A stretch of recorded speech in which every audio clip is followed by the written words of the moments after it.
আসসালামু আলাইকুম প্রিয় দর্শক, আশা করি আপনারা ভালো আছেন। আলহামদুলিল্লাহ, আমিও ভালো আছি। আজকে আপনাদেরকে কাঁচকলা দিয়ে ইলিশ মাছ রান্না করে দেখাবো। আশা করি আপনাদের ভালো লাগবে। চলেন শুরু করি। কড়াইয়ে প্রথমে সরিষার তেল দিলাম।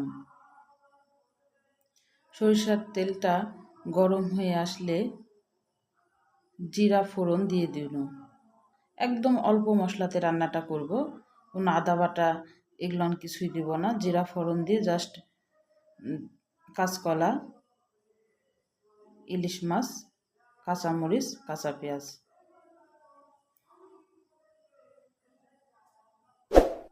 তেলটা গরম হয়ে আসলে জিরে ফোড়ন দিয়ে দিয়েছি। এবার কাঁচামরিচ, কাঁচা পেঁয়াজ দিয়ে দিব। পেঁয়াজটা, মরিচটা একটু ভাজা ভাজা হয়ে আসলে একটু নেড়ে চেড়ে ভাজা ভাজা করব, একটু লাল লাল হয়ে আসবে।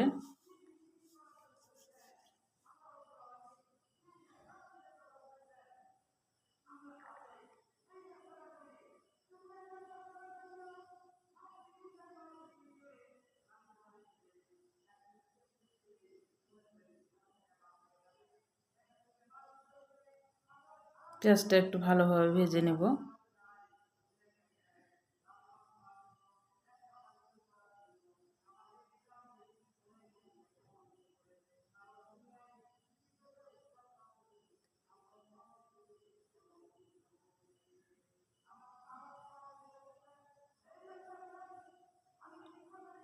পেঁয়াজটা ভাজা ভাজা হয়ে গেলে,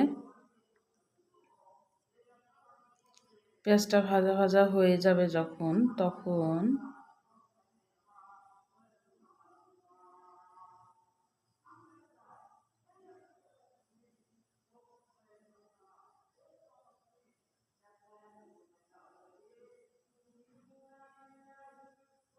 একটু পানি দিয়ে দেব, পেঁয়াজটা যেন না পুড়ে যায়।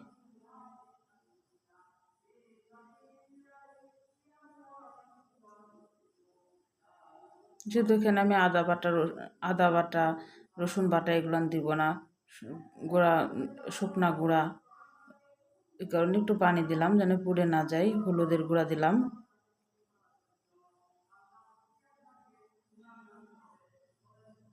মরিচের গুঁড়া দিলাম,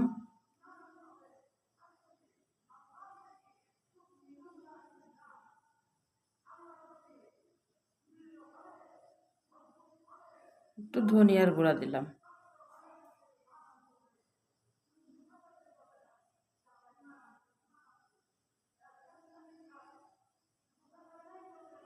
লবণ দিলাম, যে একটু নেড়ে চেড়ে নেব এটাকে।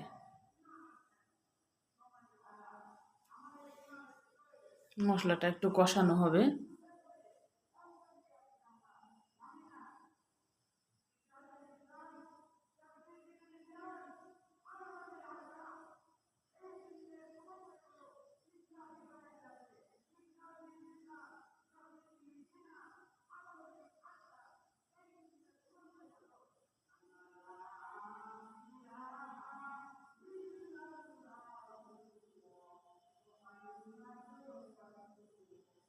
কলা দিয়ে দেবো এবার।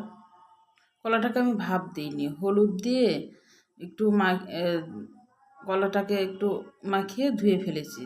তাহলে আপনার ওই কষটা চলে যাবে। আর যদি সে ভাপটা দিই, কলাতে তো অনেক ধরনের ভিটামিন আর থাকে, এই ভিটামিনগুলো নষ্ট হয়ে যায়। এই কারণে আমি কলাটা ভাপ দিই নাই, এমনি হলুদ দিয়ে ধুয়ে নিয়েছি। হলুদ দিয়ে ধুয়ে কষলিয়ে ধুলেই আপনার ইয়াটা চলে যাবে, যে কষটা আছে ইয়ার মতো, সেটা চলে যাবে।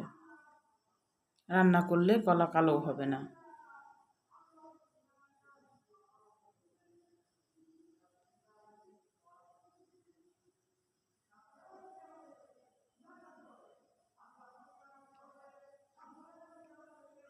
এবারে কাঁচা মাছগুলো দিয়ে দেব।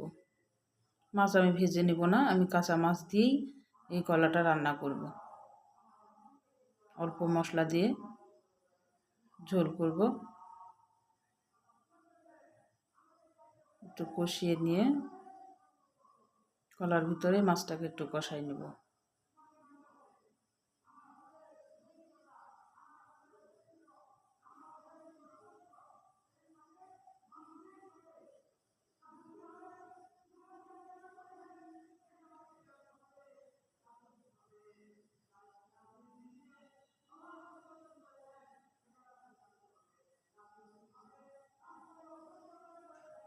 কষানো হয়ে গেলে একটু পানি দেব কলাটা সিদ্ধ হওয়ার জন্যে।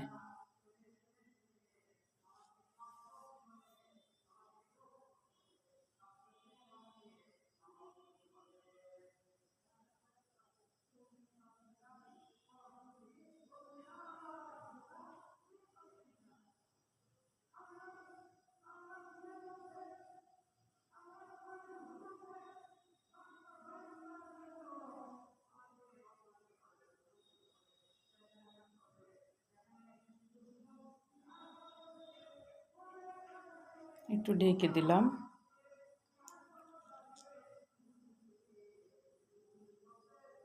পানিটা যখন টেনে আসবে, উপরে তেল উঠবে, তখন ঝোলের জন্য পানি দিয়ে দেব। এখনও তেলটা আর একটু লাগবে জাল, 2-1 মিনিট।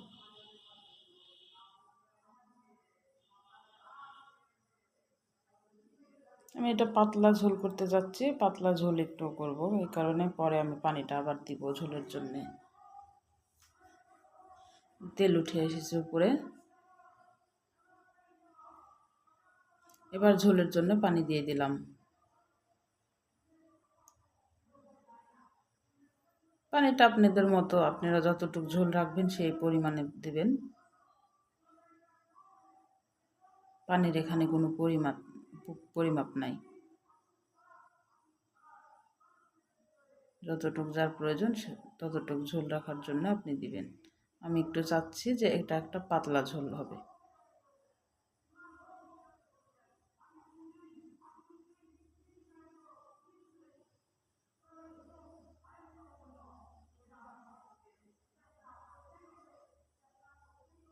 এবার একটু ঢেকে দেব ফোটার জন্য, 5 মিনিট ফুটালেই হয়ে যাবে।